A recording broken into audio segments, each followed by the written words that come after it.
Hello friend, स्वागत है आप सभी का हमारे इस यूट्यूब चैनल मेजर टारगेट पर। तो फ्रेंड, आज हम लोग क्लास 10 के मैथ्स के काफ़ी महत्वपूर्ण है मोस्ट वीवीआई ऑब्जर्व क्वेश्चंस को बताएंगे। ये सभी प्रश्न आपके फाइनल मैट्रिक बोर्ड परीक्षा के लिए काफ़ी महत्वपूर्ण है। तो फ्रेंड, अगर आप भी इस बार मैट्रिक के बोर्ड परीक्षा देने वाले हैं ना, तो इस वीडियो को शुरू से लेकर आखिरी तक पूरा ज़रूर देखिएगा, क्योंकि इस वीडियो में हम लोग ऐसे ऐसे महत्वपूर्ण है इंपॉर्टेंट ऑब्जर्व क्वेश्चंस को सेलेक्ट किए जो आपके बोर्ड परीक्षा में 100% लड़ेगा। तो फ्रेंड, फटाफट से वीडियो को लाइक कर दीजिएगा। चैनल पर नए हैं ना, तो प्लीज़ दोस्तों चैनल को सब्सक्राइब कर लीजिएगा। साथ में नोटिफिकेशन बेल आइकन आएगा, उसको सेलेक्ट करके ऑल पर जरूर सेलेक्ट कर लीजिएगा, ठीक है। और दोस्तों, जो भी विद्यार्थी अभी तक हमारे व्हाट्सएप ग्रुप में नहीं जुड़े हैं ना, तो ये मेरा व्हाट्सएप नंबर है 6206076569, ठीक है। इस नंबर को सेव कीजिए, आप हेलो कीजिए, आपको जो है ना व्हाट्सएप ग्रुप में जोड़ दिया जाएगा। और दोस्तों, वेबसाइट पर टेस्ट चल रहा है, जो भी विद्यार्थी अभी तक टेस्ट नहीं दिए हैं तो फटाफट से वेबसाइट पे जाइए और दोस्तों टेस्ट दे दीजिएगा। जिसे भी टेस्ट देने नहीं आता है ना, तो ये नंबर सेव कीजिए, आप हेलो कीजिए, आपको व्हाट्सएप ग्रुप में जोड़ दिया जाएगा। और दोस्तों, वीडियो को शुरू से लेकर आखिरी तक जरूर देखिएगा, वीडियो को थोड़ा भी स्किप नहीं करना है, क्योंकि ये क्लास में ही सारा क्वेश्चन आपको सभी क्वेश्चन जो है ना इजीली याद हो जाएगा। तो चलिए शुरू करते हैं यहाँ पे आज के पहले नंबर प्रश्न से, जो कि महत्वपूर्ण प्रश्न को देखिएगा। दोस्तों, प्रश्न ये है कि रैखिक बहुपद के शून्य की संख्या होती है, काफी महत्वपूर्ण है। तो यहाँ पे ऑप्शन ए में आपका दिया हुआ 1 या फिर 2, और ऑप्शन सी में आपका दिया हुआ 3, और ऑप्शन डी में आपका दिया हुआ है इनमें से कोई नहीं। तो फ्रेंड, रैखिक बहुपद के शून्यकों की संख्या 1 होती है, यानी कि यहाँ पे ए वाला ऑप्शन जो है ना बिल्कुल ही करेक्ट आंसर हो जाएगा। और दोस्तों, इसी प्रकार एक प्रश्न पूछे जाते हैं कि द्विघात बहुपदों की संख्या कितनी होती है, तो 2 होती है। और दोस्तों, त्रिघात बहुपदों की संख्या 3 होती है, साथ में इसमें आपको याद रखना है। अब चलिए फ्रेंड, देखते हैं यहाँ पे अगला प्रश्न है। तो आइए दोस्तों देखते हैं यहाँ पे दूसरा प्रश्न क्या करा है कि यदि बहुपद x² माइनस के x प्लस 8 के शून्यकों का योग 6 है तो k का मान ज्ञात करना है। बहुत ही सिंपल यहाँ पे प्रश्न है। तो यहाँ पे एक बहुपद दिया हुआ है, इनके शून्यकों का योग 6 दिया हुआ है। तो यहाँ पे आपसे पूछ रहा है कि ये जो k है ना, इसका मान कितना होगा। तो फ्रेंड, हम लोग जानते हैं जो शून्यकों का योग होता है ना, अल्फा प्लस बीटा होता है। अल्फा प्लस बीटा बराबर क्या होता है, -b/a होता है। ये फॉर्मूला सभी को याद होना चाहिए। और दोस्तों, ये जो b होता है ना, x का गुणांक होता है, और ये जो होता है ना x² का गुणांक होता है। तो फ्रेंड, यहाँ पे अल्फा प्लस बीटा का वैल्यू कितना दिया हुआ है, 6 दिया हुआ है, यानी कि शून्यकों का योग 6 है। तो यहाँ पे 6 बराबर क्या हो जाएगा, देखिएगा दोस्तों, ये माइनस जो है ना पहले से ये, तो यहाँ पे b का गुणांक कौन होगा, -k हो जाएगा, ठीक है, जो x का गुणांक होता है। तो यहाँ में -k बटे, और दोस्तों यहाँ पे a जो होता है ना x² का गुणांक होता है, तो x² के साथ गुणा में 1 छिपा हुआ है, तो बटे 1 हो जाएगा। तो फ्रेंड, इसको हम लोग जब सोल्व करेंगे तो यहाँ पे आपका क्या हो जाएगा, 6 बराबर क्या हो जाएगा, माइनस माइनस प्लस हो जाएगा, ठीक है। प्लस के कहने का अर्थ है कि यहाँ पे k का मान जो आ गया है ना, 6 आ गया है, जो कि यहाँ पे ऑप्शन डी में आपका दिया हुआ है, यानी कि यहाँ पे डी वाला ऑप्शन जो है ना बिल्कुल ही करेक्ट आंसर हो जाएगा। अब चले फ्रेंड, देखते हैं यहाँ पे तीसरा नंबर प्रश्न को देखिएगा, जो कि काफी महत्वपूर्ण है। क्या कराएगी, यदि साइन थीटा बराबर 3/5 हो तो कोस थीटा का मान क्या होगा। काफी सिंपल प्रश्न है। तो फ्रेंड, यहाँ पे साइन थीटा का मान दिया हुआ है 3/5। कहने का अर्थ है, हम लोग जानते हैं कि साइन थीटा बराबर क्या होता है, p/h होता है। तो p/h का मान कितना दिया हुआ है, 3/5 दिया हुआ है। जब इसको हम लोग कंपेयर करेंगे तो यहाँ पे p का मान कितना होगा, 5 होगा, 3 होगा, और दोस्तों h का मान कितना होगा, 5 होगा। तो सबसे पहले यहाँ पे हम लोग पाइथागोरस प्रमेय से जो है ना b का मान निकाल लेते हैं, क्योंकि यहाँ पे कोस थीटा का फॉर्मूला में क्या होता है, b/h होता है। ये आपको याद होना चाहिए। कोस थीटा बराबर क्या होता है दोस्तों, b/h होता है। तो सबसे पहले यहाँ पे आपको b का मान ज्ञात करना होगा। तो फ्रेंड, b बराबर क्या होता है, h² - p² होता है। तो यहाँ पे h कौन है, 5 है, तो यहाँ पे 5 का स्क्वायर कर देंगे सिंपली, 25 हो जाएगा। माइनस यहाँ पे p जो है ना p² होता है, यानी कि 3 का स्क्वायर 9 हो जाएगा। तो यहाँ पे आपका कितना प्राप्त हो गया फ्रेंड, 25 में जब 9 को माइनस करेंगे तो 16 हो जाएगा। और दोस्तों, ये 16 जो है ना किसका स्क्वायर रूट होता है, तो 4 का स्क्वायर रूट 16 होता है। तो यहाँ पे b का मान प्राप्त हो गया 4। तो यहाँ पे कोस थीटा का मान पूछ रहा है।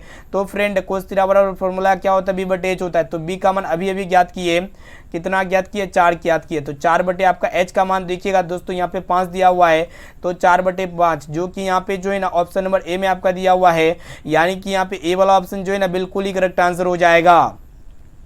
अब चले फ्रेंड, देखते हैं यहाँ पे चौथा प्रश्न को देखिएगा। क्या कराए कि यदि दो संख्याओं का गुणनफल, यहाँ पे आपको बताने की 2166 है एवं उसका मसो 19 हो तो उसका लसो होगा। काफ़ी सिंपल प्रश्न है। तो फ्रेंड, दो संख्याओं का गुणनफल, कहने का अर्थ हम लोग फॉर्मूला जानते हैं कि पहली संख्या गुना दूसरी संख्या जो होता है ना, यह लसो गुना मसो के गुणनफल के बराबर होता है। ठीक है, तो फ्रेंड लस देखिएगा यहाँ पे फॉर्मूला को लिख देते हैं, लस गुना मस के गुणनफल के ये बराबर होता है। ये फॉर्मूला आप लोग याद रखिएगा कि पहली संख्या गुना दूसरी संख्या बराबर क्या होता है, लस गुना मस होता है।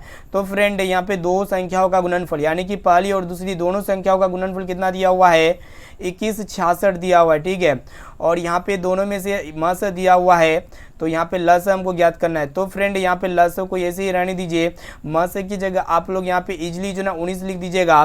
तो यहाँ पे हम लोग क्या करेंगे, 19 गुणा में तो इधर आके बटे हो जाएगा लेफ्ट साइड में, तो इसीलिए लस बराबर क्या हो जाएगा फ्रेंड, यानी कि एलसीएम बराबर क्या हो जाएगा, 2166/19। तो फ्रेंड इसको हम लोग जब काटेंगे ना तो 114 का पढ़ा में यह फाइनली कट जाएगा, जो कि यहाँ पे सी ऑप्शन में दिया हुआ है, यानी कि यहाँ पे सी वाला ऑप्शन जो है ना बिल्कुल ही करेक्ट आंसर हो जाएगा। अब चलिए फ्रेंड देखते हैं यहाँ पे अगला प्रश्न है।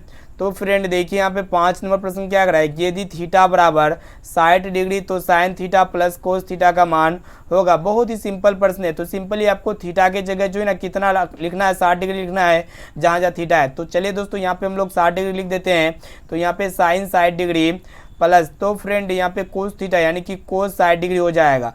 उसके बाद यहाँ पे हम लोग क्या करेंगे कि सिंपली मान पुट करेंगे, साइन 60 डिग्री का जो मान होता है ना कितना होता है, √3/2 होता है प्लस, और दोस्तों ये कोस थीटा का जो मान होता है ना कितना होता है, 1/2 होता है। तो ये आपका एलसीएम का भिन्न हो गया, मतलब भिन्न का जोड़ हो गया। इसको हम लोग क्या करेंगे, 2 जब रहता है तो सिंपल यहाँ पे 2 हो जाएगा, और √3 + 1/2 जो कि यहाँ पे डी ए ऑप्शन में दिया हुआ है, यानी कि यहाँ पे ए वाला ऑप्शन जो है ना बिल्कुल ही करेक्ट आंसर हो जाएगा। अब चलिए फ्रेंड देखते हैं यहाँ पे 6 नंबर प्रश्न को देखिएगा क्या करा है कि √1 + tan² a बराबर क्या होगा। बहुत ही सिंपल कॉन्सेप्ट है। तो फ्रेंड यहाँ पे आपको फॉर्मूला याद होना चाहिए। फॉर्मूला क्या होता है आपको यहाँ पे बता रहे हैं। फॉर्मूला ये होता है कि sec² a - tan² a जो होता है ना 1 के इक्वल होता है। sec² a - tan² a बराबर क्या होता है, 1 होता है। तो यहाँ पे हम लोग क्या करेंगे कि sec² a को ऐसे छोड़ देंगे लेफ्ट साइड में, और tan² है ना इसको एक की तरफ भेजेंगे तो प्लस हो जाएगा tan² है। ठीक है, यानी कि sec² a इक्वल क्या हो गया, 1 + tan² a हो गया। ठीक है, तो फ्रेंड यहाँ पे हम लोग क्या करेंगे कि सिंपली सेक मतलब स्क्वायर को राइट साइड में भेज देंगे, सेक ए को यहीं पे रहने देंगे। जब भी कोई स्क्वायर रहता है तो राइट साइड में जाएगा तो क्या हो जाएगा, रूट के अंदर हो जाएगा, यानी कि √1 + tan² है। ठीक है, तो यहाँ पे फॉर्मूला में क्या है आपका यहाँ पे बताना है कि √1 + tan² a जो ना किसके इक्वल होता है, तो सेक ए के इक्वल होता है, यानी कि यहाँ पे बी ऑप्शन में दिया हुआ है। यहाँ पे बी वाला ऑप्शन जो है ना बिल्कुल ही करेक्ट आंसर हो जाएगा। अब चलिए फ्रेंड देखते हैं यहाँ पे 7 नंबर प्रश्न जो कि काफ़ी महत्वपूर्ण है और बहुत ही सरल प्रश्न को देखिएगा। प्रश्न ये कराए कि यदि समांतर श्रेणी का प्रथम पद a और सारों अंतर d हो तो इसके प्रथम n पदों का योगफल होगा। बहुत ही सिंपल कॉन्सेप्ट है। तो फ्रेंड फॉर्मूला होता है प्रथम n पदों का जो योगफल के लिए जो फॉर्मूला होता है ना n/2 × 2a + n - 1 × d होता है, जो कि यहाँ पे सी ऑप्शन में दिया हुआ है, यानी कि यहाँ पे सी वाला ऑप्शन जो है ना बिल्कुल ही करेक्ट आंसर हो जाएगा। और दोस्तों यहाँ जहाँ पे n क्या होता है, प्रथम पद होता है, और d होता है आपका सारांतर। ठीक है, साथ में से भी आपको याद रखना है। अब चलिए फ्रेंड देखते हैं यहाँ पे 8 नंबर प्रश्न को देखिएगा जो कि मोस्ट इंपोर्टेंट है।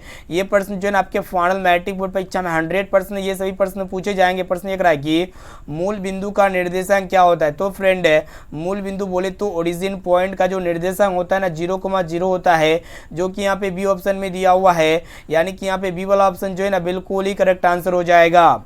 अब चलिए फ्रेंड देखते हैं यहाँ पे 9 नंबर प्रश्न को देखिएगा जो कि काफ़ी महत्वपूर्ण है। ये भी प्रश्न जो है ना बहुत बार पूछा जा चुका है। क्या कराए कि किसी घटना ई के लिए पी मतलब यहाँ पे पी + पी डैश बराबर क्या होगा, यानी कि घटना ई की प्रायिकता और प्लस घटना नहीं होने की प्रायिकता जो होता है ना ये 1 के इक्वल होता है, यानी कि यहाँ पे बी वाला ऑप्शन जो है ना बिल्कुल ही करेक्ट आंसर हो जाएगा। घटना होने की प्रायिकता और घटना नहीं होने की प्रायिकता ये किसके बराबर होता है, दोनों का योगफल कितना होता है, 1 होता है। ठीक है, इसे आपको याद रखना है। अब चलिए फ्रेंड देखते हैं यहाँ पे 10 नंबर प्रश्न को देखिएगा जो कि काफ़ी महत्वपूर्ण है। फ्रेंड प्रश्न को ध्यानपूर्वक देखना। ये कहा है कि बिंदु 4,3 किस चतुर्थांश में होगा। तो बहुत ही सिंपल कॉन्सेप्ट है। इससे पहले हम लोग कार्तीय तल बना लेते हैं। तो फ्रेंड ये जो होता है ना प्लस कोमा प्लस होता है, जो प्रथम चतुर्थांश होता है इसे आप लोग याद कर लीजिएगा अभी। और ये दूसरा जो होता है ना माइनस कोमा प्लस होता है, ये आपका दूसरा चतुर्थांश होता है। और तीसरा चतुर्थांश जो होता है ना माइनस कोमा माइनस होता है, ये तीसरा चतुर्थांश होता है, ठीक है। और दोस्तों चौथा चतुर्थांश जो होता है ना ये आपका क्या होता है, प्लस कोमा माइनस होता है, ये चौथा चतुर्थांश होता है। तो यहाँ पे क्या है कि दोनों में प्लस है, 4 में भी प्लस है और 3 में भी प्लस है। तो प्लस कोमा प्लस कौन सा चतुर्थांश में होगा, प्रथम चतुर्थांश में होगा, यानी कि यहाँ पे ए ऑप्शन में दिया हुआ है, यानी कि यहाँ पे ए वाला ऑप्शन जो है ना बिल्कुल ही करेक्ट आंसर हो जाएगा। तो फ्रेंड इस वीडियो में हम लोग काफी महत्वपूर्ण है मैथ्स के मोस्ट इंपोर्टेंट ऑब्जर्व क्वेश्चंस को सॉल्व कर रहे हैं, जो आपके फाइनल मैट्रिक बोर्ड परीक्षा में 100% ये सभी प्रश्न पूछे जाएंगे। इसलिए जो है ना एक एक क्वेश्चन को अच्छी तरह से याद कर लीजिएगा फ्रेंड। और फ्रेंड जो भी प्रश्न अगर आपको याद ना होना तो प्लीज दोस्तों उस प्रश्न को नोट कर सकते हैं, या फिर इसका पीडीएफ जो है ना हम फ्री में देने वाले हैं, फ्री ऑफ कॉस्ट। तो आप लोग वीडियो को शुरू से लेकर आखिरी तक देखिए, आप लोग को बताएंगे कि इसका पीडीएफ आप लोग फ्री में कहां से डाउनलोड कर सकते हैं, फ्री ऑफ कॉस्ट है। तो फ्रेंड देखिए यहाँ पे अगला प्रश्न है, तो आइए दोस्तों देखते हैं यहाँ पे 11 नंबर प्रश्न क्या करा है कि यदि बहुपद x² + 7x + 10 के शून्य अल्फा और बीटा हो तो यहाँ पे अल्फा प्लस यहाँ पे अल्फा इंटू बीटा का मान ज्ञात करना है। तो बहुत ही सिंपल कॉन्सेप्ट है, यहाँ पे इसको अच्छी तरह से समझाते हैं दोस्तों। यहाँ पे बहुपद यानी कि पॉलिनोमियल x बराबर क्या दिया हुआ है, x² + 7x + 10 ये दिया हुआ है आपका बहुपद, ठीक है। तो यहाँ पे आपसे क्या पूछ रहा है कि अल्फा इंटू बीटा का मान क्या होगा। सबसे पहले यहाँ पे आप लोग देखिएगा दोस्तों, ये जो होता है ना x² का गुणांक होता है, तो x² के गुणा में क्या छिपा हुआ, 1 छिपा हुआ है, ठीक है। तो यहाँ पे x² का गुणांक कौन है, 1 है। तो यहाँ पे a बराबर कितना हो जाएगा, 1 हो जाएगा। और दोस्तों ये b जो होता है x का गुणांक होता है, x के साथ कौन गुणा में है, 7 गुणा में है। और c जो होता है ना क्या होता है, कॉन्स्टेंट रहता है, जो किसी भी बहुपद के लास्ट में रहता है। ये होता है आपका ए बी और सी। तो यहाँ पे आपसे क्या पूछ रहा है कि अल्फा इंटू बीटा ज्ञात करना है। अल्फा इंटू बीटा बराबर क्या होता है, फॉर्मूला c/a होता है, ठीक है। सभी को याद होना चाहिए। और दोस्तों c जो होता है ना ये क्या होता है, अचर होता है। और यहाँ पे a का मान कितना दिया हुआ, 1 दिया हुआ है। तो यहाँ पे b का काम ये नहीं है।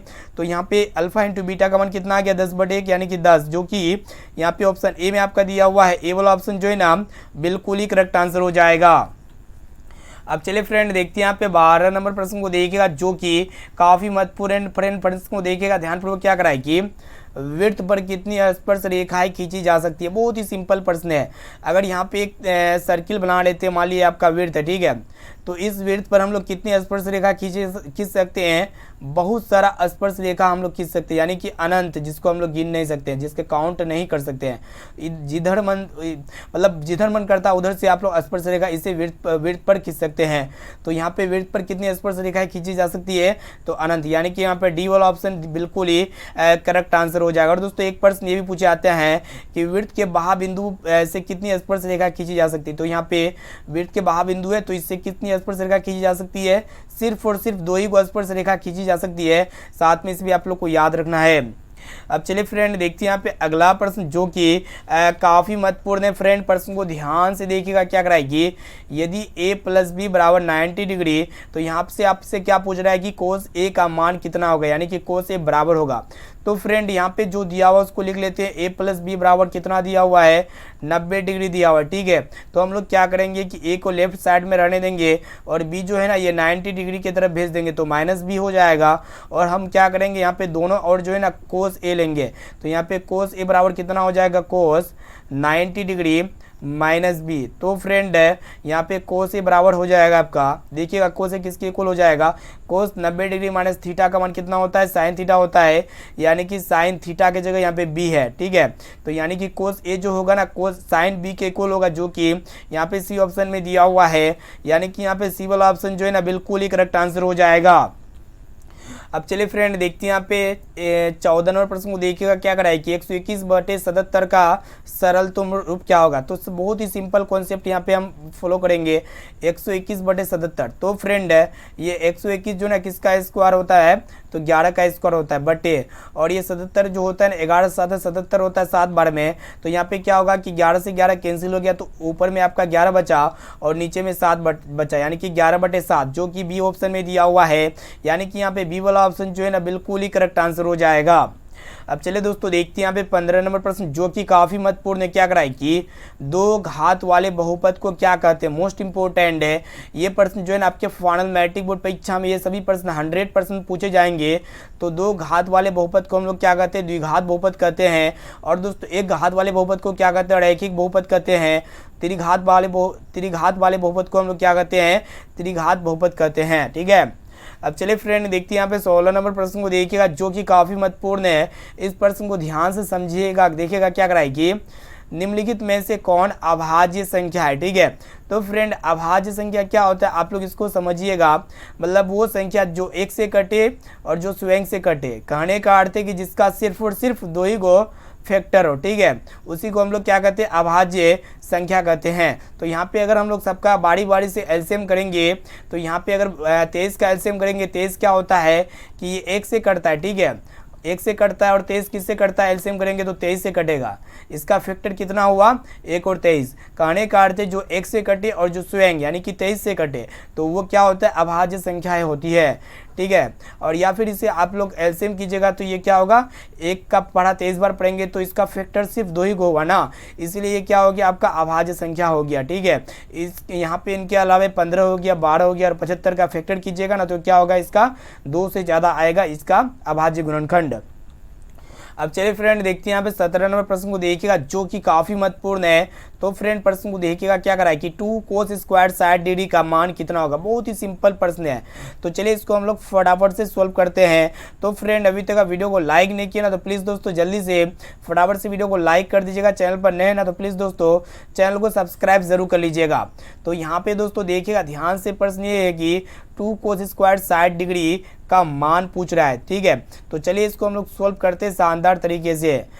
तो फ्रेंड यहाँ पे आपको पता होना चाहिए ये जो cos 60 डिग्री का जो मान होता है ना कितना होता है, तो इसको हम लोग जब सॉल्व करेंगे 2 गुना cos 60 डिग्री का मान कितना होता है, 1/2 होता है। तो यहाँ पे क्या होगा कि 1/2 का होल स्क्वायर हो जाएगा। तो फ्रेंड यहाँ पे 2 इंटू 1 का स्क्वायर 1 होता है और 2 का स्क्वायर 4 होता है। जब इसको हम लोग काटेंगे तो 2 दूना 4 हो जाएगा। तो कहने का अर्थ है 1/2 जो कि यहाँ पे डी ऑप्शन में दिया हुआ है, यानी कि यहाँ पे डी वाला ऑप्शन जो है ना बिल्कुल ही करेक्ट आंसर हो जाएगा। अब चलिए फ्रेंड देखते हैं यहाँ पे अगला प्रश्न है। तो फ्रेंड देखिए यहाँ पे 18 नंबर प्रश्न भी बहुत ही महत्वपूर्ण है। क्या कराए कि बिंदु 6, -5 का एक्स नियामक है, यानी कि एक्स निर्देशांक है। काफ़ी सिंपल प्रश्न है। तो फ्रेंड एक एक्स निर्देशांक क्या होता है, x,0 होता है। ठीक है, जो पहले होता है ना वो आपका क्या होता है, एक्स निर्देशांक होता है किसी भी निर्देशांक का। तो यहाँ पे पॉइंट्स दिया हुआ है 6,-5, 6,-5। अगर यहाँ पे x का वैल्यू देखा जाए, x निर्देशांक देखा जाए तो x की जगह कौन है, 6, इसलिए एक प्रकार का क्या हो जाएगा, x निर्देशांक हो जाएगा। अगर इसी में आपको पूछा जाए कि 6,-5 का y नियामक है तो y नियामक क्या हो जाएगा, -5 हो जाएगा। ठीक है, तो जब भी x नियामक पूछेगा तो आपको पहला वाला टिक लगा देना है। अगर आपको y नियामक पूछेगा ना तो जस्ट मतलब कोमा के बाद वाला लगा देना, इसे आपको याद होना चाहिए। यहाँ पे ए वाला ऑप्शन जो है ना बिल्कुल ही करेक्ट आंसर हो जाएगा। अब चलिए फ्रेंड देखते हैं यहाँ पे 19वां प्रश्न को देखिएगा क्या कराए कि बिंदुओं a 4,-5 तथा 6,-5 को मिलाने वाले रेखा का मध्य बिंदु ज्ञात कीजिए। बहुत ही सिंपल प्रश्न है। तो फ्रेंड जब भी मध्य बिंदु यानी कि मिडिल पॉइंट पूछेगा तो आप लोग 2 फॉर्मूला लगाइएगा। x बराबर क्या होता है, x1 + x2/2 होता है, ये पहला फॉर्मूला हो गया। और y निर्देशांक ज्ञात करने के लिए आप लोग क्या कीजिएगा, y1 + y2/2 हो जाएगा। ठीक है, तो चलिए इसको हम लोग सोल्व करते हैं। तो फ्रेंड x1 का मान कितना है, 4 है और x2 का मान कितना है, 6 है। तो यहाँ पे 4 + 6/2 कर देंगे। और उसी तरह यहाँ पे y1 का मान कितना है, 5 है और y2 का मान कितना है, 5 है, /2 कर देंगे। तो जब दोनों को ऐड करेंगे तो 10/2 हो जाएगा और यहाँ पे 10/2 हो जाएगा। इसको काटेंगे तो 2×5 10 हो जाएगा, यहाँ पे भी 2×5 10 हो गया, यानी कि 5,5 ये मिडिल पॉइंट हो गया। ठीक है, मतलब मध्य बिंदु का निर्देशांक हो गया। ऑप्शन नंबर बी यहाँ पे बिल्कुल ही करेक्ट आंसर हो जाएगा। अब चलिए फ्रेंड देखते हैं यहाँ पे अगला प्रश्न को देखिएगा जो कि काफ़ी महत्वपूर्ण है। देखिएगा यहाँ पे जो है ना त्रिभुज चैप्टर से लिया गया मोस्ट इंपोर्टेंट प्रश्न है। ध्यान से देखिएगा कि ABC एक त्रिभुज है जिसका कोण B 40 डिग्री और यहाँ पे कोण A 70 डिग्री, तो यहाँ पे कोण C निकालना है। तो बहुत ही सिंपल प्रश्न है। तो सबसे पहले यहाँ पे एक ट्रायंगल बना लेंगे। त्रिभुज बना लेंगे। ये आपका ए हो गया, ये बी हो गया और ये आपका सी हो गया, ठीक है। या ABC एक प्रकार का त्रिभुज है जिसका बी कोण यानी कि ये कोण कितना है 40 डिग्री दिया हुआ है और जिनका हमको यहाँ पे कोण सी ज्ञात करना है और इनके अलावा यहाँ पे कोण ए का मान 70 डिग्री प्राप्त है, ठीक है। तो यहाँ पे कोण सी इजीली प्राप्त हो जाएगा क्योंकि यहाँ पे कोण ए और कोण बी दो कोण प्राप्त है तो कोण सी इजीली प्राप्त हो जाता है क्योंकि हम जानते हैं कि त्रिभुज के तीनों कोणों का योग कितना होता है 180 डिग्री होता है, यानी कि कोण ए प्लस कोण बी प्लस कोण सी ये तीनों जो इक्वल होगा ना किसके इक्वल होगा 180 डिग्री के इक्वल होगा क्योंकि त्रिभुज के तीनों कोणों का योग 180 डिग्री होता है। तो फ्रेंड है यहाँ पे कोण ए का मान अगर देखिएगा तो 70 डिग्री दिया हुआ है और यहाँ पे कोण बी का मान देखिएगा तो 40 डिग्री है और यहाँ पे हमें क्या ज्ञात करना है कोण सी का मान ज्ञात करना है। तो कोण सी यहाँ पे 180 डिग्री हो जाएगा। अब दोस्तों यहाँ पे हम क्या करेंगे कि 70 और 40 को जोड़ेंगे तो कितना प्राप्त हो जाएगा 110 प्राप्त हो जाएगा। 110 डिग्री प्लस कोण सी बराबर 180 डिग्री, ठीक है। तो यहाँ पे हम क्या करेंगे कि 110 को 180 के तरफ भेज देंगे तो यहाँ पे कोण सी बराबर कितना हो जाएगा 180 डिग्री माइनस 110 डिग्री। तो ये दोनों आपस में घट के कितना आएगा दोस्तों 180 में जब आप मतलब 110 को घटाइएगा तो कितना आएगा तो यहाँ पे जो है ना 70 डिग्री आएगा, ठीक है, जो कि यहाँ पे ऑप्शन सी में दिया हुआ है 70 डिग्री, जो कि यहाँ पे सी वाला ऑप्शन जो है ना बिल्कुल ही करेक्ट आंसर हो जाएगा। वीडियो को शुरू से लेकर आखिरी तक देखिए, आपको सारा क्वेश्चन जो है ना यहाँ पे क्लास में याद हो जाएगा। देखिएगा 21 नंबर प्रश्न क्या कराए कि यदि कोस यहाँ पे 4x माइनस 10 डिग्री यहाँ पे बराबर 0 तो यहाँ पे x का मान ज्ञात करना है। बहुत ही सिंपल कॉन्सेप्ट यहाँ पे यूज करेंगे दोस्तों। ये देखिएगा ध्यान से कि कोस 4x माइनस 10 डिग्री बराबर, और दोस्तों ये जो 0 होता है ना कोस कितना डिग्री पर होता है 0 यहाँ पे यानी कि आपको ट्राइगोनोमेट्री का पूरा टेबल याद होना चाहिए, ठीक है। तो यहाँ पे 0 जो है ना कोस कितना में होता है वही आपको बताना है, कितना डिग्री के मान पर ये जो है ना कोस मतलब 0 होता है, ठीक है। तो यहाँ पे अगर आपको देखा जाए कि ये 0 की जगह हम कितना बैठाएंगे मतलब सॉरी ये जो 0 होता है ना कोस कितना डिग्री का मान होता है वही आपको बताना है। तो यहाँ पे कोस ये जो होता है ना मतलब 0 जो होता है ना कोस 90 डिग्री पर होता है, कितना पर होता है 90 डिग्री पर।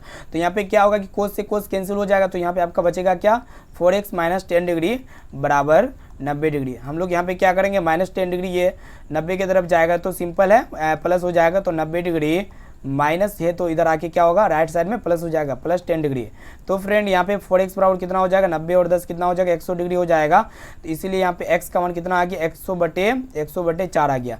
जब इसको हम लोग काटेंगे तो कितना हो जाएगा 25 चौका 100 हो जाएगा, जो कि यहाँ पे 25 डिग्री ऑप्शन नंबर बी में दिया हुआ है, यानी कि बी वाला ऑप्शन जो है ना बिल्कुल ही करेक्ट आंसर हो जाएगा। यहाँ पे कुछ नहीं किए हैं, कोस कितना पे 0 होता है तो कोस 90 डिग्री का मान कितना होता है 0 होता है, ठीक है, इसे आपको याद होना चाहिए। चलिए फ्रेंड देखते हैं यहाँ पे अगला प्रश्न को देखिएगा जो कि काफ़ी सिंपल प्रश्न है। देखिएगा ये कराए कि 50x बराबर 10 हो तो 10 माइनस एक्स बराबर होगा। बहुत ही सिंपल कॉन्सेप्ट है। तो यहाँ पे हम लोग क्या करेंगे ये जो है ना 50x बराबर है 10 है तो सबसे पहले यहाँ पे x का मान ज्ञात कर लेते हैं। तो यहाँ पे कितना हो जाएगा 10/50 हो जाएगा। जब इसको हम लोग काटेंगे तो 10 का 10 10 5 50। तो यहाँ पे x का वैल्यू कितना आ गया 1/5 आ गया। तो हमें क्या चाहिए कि 10 माइनस एक्स का मान कितना होगा, क्या चाहिए 10 माइनस एक्स का मान कितना होगा। तो फ्रेंड 10 माइनस x की जगह हम लोग 1/5 लिख सकते हैं सिंपल। तो यहाँ पे 5 एलसीएम हो जाएगा, यहाँ पे हम लोग गुना करेंगे तो 50 हो जाएगा माइनस 1। जब हम लोग घटाएंगे तो 50 में 1 को कितना हो जाएगा 49/5, जो कि ए ऑप्शन में दिया हुआ है, यानी कि यहाँ पे ए वाला ऑप्शन जो है ना बिल्कुल ही करेक्ट आंसर हो जाएगा। चलिए फ्रेंड देखते हैं यहाँ पे अगला प्रश्न को देख लेते हैं। बहुत ही सिंपल प्रश्न ये है कि 1 माइनस साइन ए इंटू 1 प्लस साइन ए का मान क्या होगा। बहुत ही सिंपल प्रश्न है। तो अगर हम लोग यहाँ पे एक को ए मान लेते हैं माइनस तो माइनस और साइन ए को बी मान लेते हैं। यहाँ पे क्या किए कि एक को ए माने और यहाँ पे साइन ए को हम लोग बी माने हैं। कहने का अर्थ है कि ए माइनस बी इंटू ए प्लस बी बराबर फॉर्मूला क्या होता है, यहाँ पे फॉर्मूला को याद रखिएगा दोस्तों, ए माइनस बी इंटू ए प्लस बी जो इक्वल होता है ना किसके इक्वल होता है वही आपको बताना है। तो ए स्क्वायर माइनस बी स्क्वायर के इक्वल होता है, ठीक है, ये आपको याद होना चाहिए। ए स्क्वायर माइनस बी स्क्वायर के इक्वल होता है, सिंपल कॉन्सेप्ट है।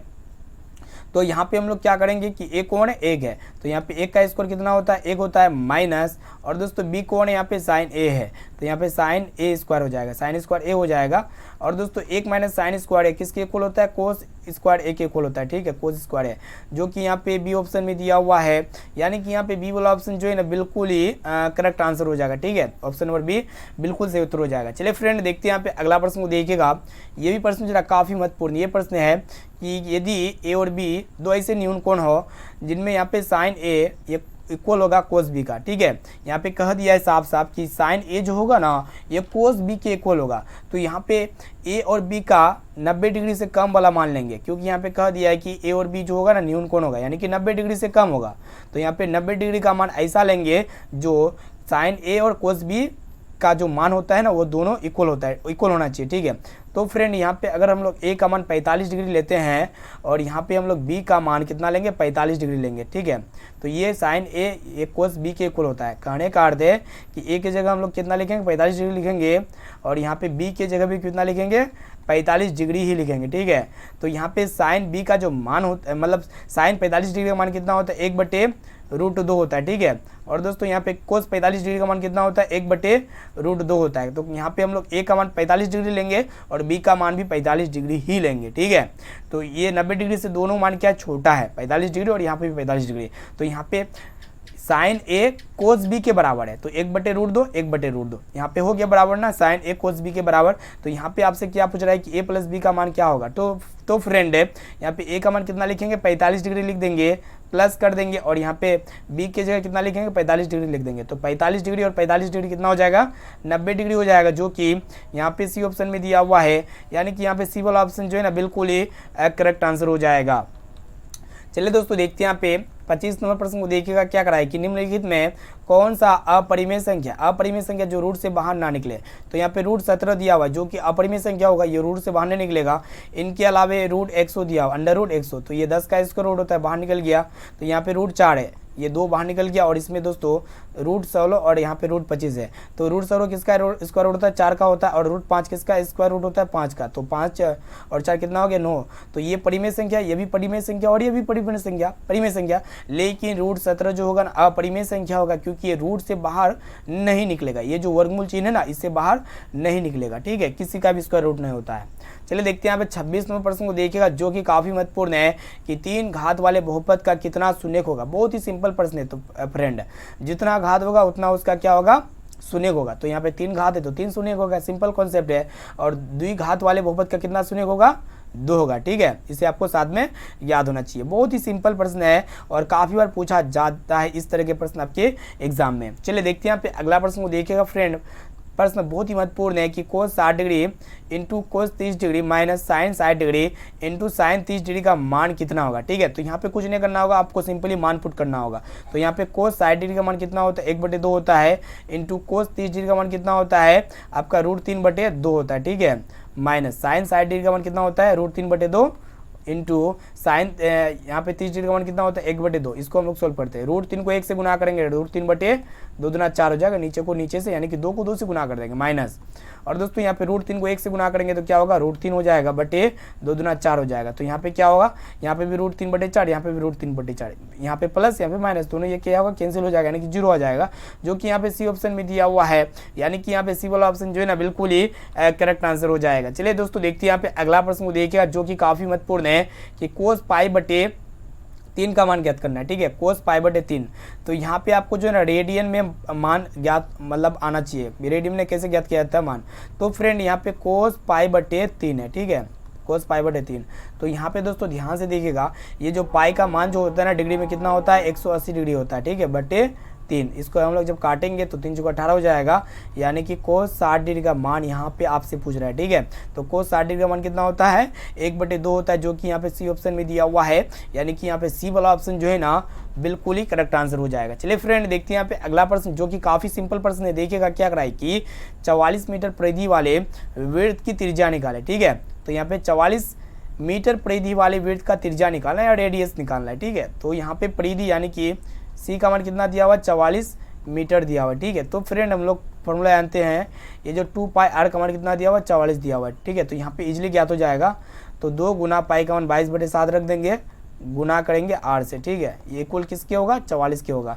जब इसको हम लोग काटेंगे तो यहाँ पे क्या होगा, 22 दूना 44 हो जाएगा, और यहाँ पे 22 से 22 कैंसिल हो जाएगा। ठीक है, इसको जब हम लोग क्रॉस मल्टीप्लिकेशन करेंगे तो r का मान कितना आ गया, 7 सेंटीमीटर आ गया। कितना आ गया, 7 सेंटीमीटर, जो कि ए ऑप्शन में दिया हुआ है। यानी कि ए वाला ऑप्शन जो है ना बिल्कुल ही करेक्ट आंसर हो जाएगा। चलिए फ्रेंड देखते हैं यहाँ पे अगला प्रश्न है। तो फ्रेंड देखिए यहाँ पे आज का लास्ट और अंतिम प्रश्न ये है कि अल्फा बीटा के बराबर है और बीटा ये दोनों का मान कितना है 45 डिग्री है, ठीक है। अल्फा और बीटा का मान कितना है 45 डिग्री। तो यहाँ पे आपसे पूछ रहा है कि साइन अल्फा प्लस बीटा का मान क्या होगा, बहुत ही सिंपल प्रश्न है। तो चलिए यहाँ पे ए अल्फा और बीटा के जगह हम लोग कितना रखेंगे 45 डिग्री रख देंगे। तो फ्रेंड यहाँ पे साइन 45 डिग्री प्लस 45 डिग्री, ठीक है। तो यहाँ पे कितना हो जाएगा 45 45 90 हो जाएगा, यानी कि साइन 90 डिग्री प्राप्त हो गया। कितना प्राप्त हो गया साइन 90 डिग्री। तो फ्रेंड साइन 90 डिग्री का मान कितना होता है 1 होता है, जो कि यहाँ पे बी ऑप्शन में दिया हुआ है, यानी कि यहाँ पे बी वाला ऑप्शन जो है ना बिल्कुल ही करेक्ट आंसर हो जाएगा। चलिए फ्रेंड देखते हैं यहाँ पे आज के लिए होमवर्क प्रश्न ये है आपका, देखिएगा प्रश्न काफ़ी महत्वपूर्ण है कि अनिश्चित घटना की प्रायिकता कितनी होती है। तो यहाँ पे 0 या फिर 1 या फिर 2 या फिर 5। तो इसका राइट आंसर जल्दी से बताइए इसका राइट आंसर क्या लगता है, ठीक है। तो फ्रेंड वीडियो को अभी तक लाइक नहीं किया ना तो प्लीज़ दोस्तों जल्दी से फटाफट से वीडियो को लाइक कर दीजिएगा। ये प्रश्न इस वीडियो में हम लोग जो 30 ऑब्जेक्टिव क्वेश्चन को बताए ना, ये सभी प्रश्न 100% आपके बोर्ड परीक्षा में 100% लेगा फाइनल मैट्रिक बोर्ड परीक्षा में। इसलिए जो है ना एक एक क्वेश्चन को अच्छी तरह से याद कर लेना है और एक एक क्वेश्चन को अच्छी तरह से समझ लेना है, ठीक है। और इसका PDF जो है ना हम अपने वेबसाइट पर डाल देंगे विथ सोल्यूशन के साथ। इसका PDF हम जो है ना अपने वेबसाइट पर डालेंगे ताकि आपको सारा क्वेश्चन जो है ना समझ में आ जाए ईजिली, ठीक है। और जल्दी से आप रिविजन कर सकते हैं और आपको बताते हैं कि इसका PDF आप कैसे डाउनलोड कर सकते हैं, ठीक है। तो चलिए आप लोग को डाउनलोड में लेके चलते हैं। तो फटाफट से जल्दी से इसका जो है ना आप लोग राइट आंसर बताइए क्या होगा। तो फ्रेंड यहाँ पे आपको जो है ना PDF और ऑनलाइन टेस्ट देने के लिए आपको जो है ना सिंपली आपको अपने मोबाइल के क्रोम ब्राउजर पे चले आना पड़ेगा। उसके बाद यहाँ पे सर्च बार में सर्च करना होगा, यहाँ पे देखने पा रहे हैं measuretargets.com लिखना है। क्या लिखना है आपको, यहाँ पे स्पेलिंग को ध्यानपूर्वक लिखना पड़ेगा, तभी आपका जो है ना यहाँ पे आपका खुल पाएगा। तो चलिए यहाँ पे फटाफट से जो है ना लिख देते हैं measuretargets.com, ठीक है। तो फ्रेंड जैसे ही यहाँ पे measuretargets.com लिखते हैं ना तो इस तरह का इंटरफेस आने वाला है। आपको यहाँ पे स्पेलिंग ध्यान से लिखना है तभी आपका जो है ओपन हो पाएगा measuretargets.com। तो सिंपली आपको क्या करना है, ये वाले फर्स्ट वाले लिंक पे क्लिक करना होगा। मैट्रिक एग्जाम 2023 के कहाँ पे क्लिक करना होगा, मैट्रिक एग्जाम 2023 के बटन पे। तो चलिए यहाँ पे फटाफट से इसको क्लिक कर देते हैं। और यहाँ पे दोस्तों जैसे यहाँ पे क्लिक करते हैं ना तो इस तरह का इंटरफेस खुलने वाला है, ठीक है। तो यहाँ पे आपको कुछ नहीं करना है, थोड़ा स्क्रॉल डाउन करना है, थोड़ा नीचे यहाँ पे आना पड़ेगा, ठीक है। तो चलिए यहाँ पे फटाफट से आते हैं दोस्तों। जैसे यहाँ नीचे स्क्रॉल डाउन करते हैं ना तो यहाँ पे आपको जो है ना यहाँ पे आपको क्या क्या मिलेगा, ऑनलाइन टेस्ट मिलेगा। क्या क्या मिलेगा, ऑनलाइन टेस्ट मिलेगा, फ्री PDF मिलेगा और यहाँ पे हमारे यूट्यूब चैनल का लिंक दिया हुआ है, ठीक है। तो यहाँ पे आपको PDF डाउनलोड करने के लिए सिंपली आपको क्या करना होगा, फ्री PDF के बटन पे क्लिक करना होगा, ठीक है। यहाँ पे हम क्या करते हैं कि नोट्स वगैरह प्रोवाइड करते रहते हैं, जो आपका नोटबुक वगैरह होता है फ्री में नोट्स प्रोवाइड, और इनके साथ साथ जो है ना बहुत ही इंपॉर्टेंट VVI ऑब्जेक्टिव क्वेश्चंस और सब्जेक्टिव टाइप क्वेश्चंस यहाँ पे हम आपको जो है ना प्रोवाइड करते रहते हैं, ठीक है। तो आपको सिंपली क्या करना है, ये वाले लिंक पे क्लिक करना है, ठीक है। कहाँ पे, यहाँ पे। तो चलिए इसमें हम क्लिक कर दिए। तो फ्रेंड इस तरह का विज्ञापन वगैरह आ सकता है, इसको बंद कर देना है। तो जैसे यहाँ पे नीचे इसको डाउन कीजिएगा ना तो नीचे आपको थोड़ा आना है, ठीक है। तो चलिए यहाँ पे नीचे आ गए तो यहाँ पे देखिएगा दोस्तों साफ साफ लिखा हुआ है, यहाँ पे आपको बता रहे हैं, कोशिश करें पढ़ाने का। तो यहाँ पे क्या क्या लिखा हुआ है कि साइंस फर्स्ट टर्मिनल क्वेश्चंस, यहाँ पे सारा क्वेश्चंस यहाँ पे आपको मिल जाएगा, ठीक है। गणित का यहाँ पे आपको बता दिए थे, संस्कृत का बता दिए, अंग्रेजी का बता दिए, हिंदी का आपका यहाँ पे लगभग में सारा क्वेश्चंस बताए। थोड़ा नीचे यहाँ पे स्क्रॉल डाउन कीजिएगा ना तो यहाँ पे आपको सारा कुछ मिलने वाला है फ्री में। तो जैसे कि आप लोग देखने पा रहे हैं, ठीक है। और इनके साथ साथ ऑनलाइन टेस्ट भी दे सकते हैं। ऑनलाइन टेस्ट देने के लिए आपको क्या करना होगा, और अभी से जो है आज से टेस्ट शुरू हो चुका है वेबसाइट पे, तो ऑनलाइन टेस्ट देने के लिए यहाँ पे सिंपली ऑनलाइन टेस्ट के बटन पे क्लिक करना होगा, ठीक है। तो जैसे यहाँ पे ऑनलाइन टेस्ट के बटन पे क्लिक करते ना तो नीचे थोड़ा स्क्रॉल डाउन करना है, ठीक है। तो यहाँ पे आप लोग साफ साफ देखने पा रहे हैं कि जो भी क्वेश्चंस यहाँ पे यूट्यूब पे कराया जाता है, जो आपके लिए इंपॉर्टेंट VVI क्वेश्चंस होता है ना, तो यहाँ पे सारा क्वेश्चंस को आपके लिए लाया जाता है, ठीक है, ताकि आपका सभी क्वेश्चन जो है ना एग्जाम में लड़ जाए, 100% लड़ जाए, ठीक है। तो आप लोग टेस्ट को देते रहिएगा, आपका इससे क्या होगा, आपका रिवीजन हो जाएगा, है ना। हिंदी का यहाँ पे ऑब्जेक्टिव क्वेश्चन का टेस्ट चला, इससे पहले आज का टेस्ट यहाँ पे आपको मिल जाएगा। इस वाले पे क्लिक करके आप लोग आज का टेस्ट जो है ना जल्दी से फटाफट से दे दीजिए। और जो भी विद्यार्थी हमारे व्हाट्सएप ग्रुप में नहीं जुड़े हैं ना, तो ये मेरा व्हाट्सएप नंबर है 6206076569, ठीक है। तो फ्रेंड इस नंबर को सेव कीजिए, आप हेलो कीजिए, आपको जो है ना तुरंत व्हाट्सएप ग्रुप में जोड़ दिया जाएगा, ठीक है। तो वीडियो को अभी तक आप लाइक नहीं किया ना तो प्लीज़ दोस्तों जल्दी से फटाफट से वीडियो को लाइक कर दीजिएगा। और अभी तक आप चैनल को सब्सक्राइब नहीं किए ना तो प्लीज़ दोस्तों जल्दी से फटाफट से चैनल को सब्सक्राइब कर लीजिएगा, साथ में नोटिफिकेशन बेल आइकन आएगा, इसको ऑल पर जरूर सेलेक्ट कर लीजिएगा, ठीक है। और जल्दी से आप लोग जो है ना आज का फटाफट से टेस्ट दे दीजिए, और आप लोग को जो है ना इसका PDF हम फ्री में यहाँ पे बहुत देर जल्दी डाल देंगे। तो सिंपली आपको जो है ना फ्री PDF के बटन पे यहाँ पे क्लिक करके जो है ना आपको दिन में 1-2 बार चेक करते ही रहना है, ताकि आपको जो है ना इजीली PDF डाउनलोड हो सके। तो फ्रेंड फिर मिलते हैं जल्दी अगले वीडियो पे। और उससे पहले यहाँ पे आपको बता देते हैं, अगर आप क्लास 10 का NCERT नोट्स प्राप्त करना चाहते हैं ना, तो यहाँ पे आपको क्लिक करना है, ठीक है। तो फ्रेंड यहाँ पे जैसे यहाँ पे क्लिक कीजिएगा ना, तो इस तरह का कुछ इंटरफेस आएगा। यहाँ पे आपको क्या करना है कि क्लिक आपको कहाँ पे करना बता रहे हैं, ठीक है। तो यहाँ पे होम में जाइएगा, तो यहाँ पे देखने पा रहे हैं क्लास 10 NCERT सोल्यूशन, तो सिंपली इसमें क्लिक करना है, Bihar board class 10 science solution in Hindi. तो जैसे इसमें क्लिक करते ना, तो यहाँ पे क्लास 10 साइंस का फुल नोट्स मिल जाएगा। सब्जेक्टिव टाइप क्वेश्चन हो गया आपका, इनके साथ साथ आपको ऑब्जेक्टिव टाइप क्वेश्चन हो गया, शॉर्ट टाइप, लॉन्ग टाइप, जितने टाइप के क्वेश्चन होते हैं इंपॉर्टेंट क्वेश्चन, यहाँ पे आपको सारा क्वेश्चन फ्री में मिलने वाले, ठीक है। तो जल्दी से फटाफट से जो है ना आप लोग लाभ उठाइए दोस्तों।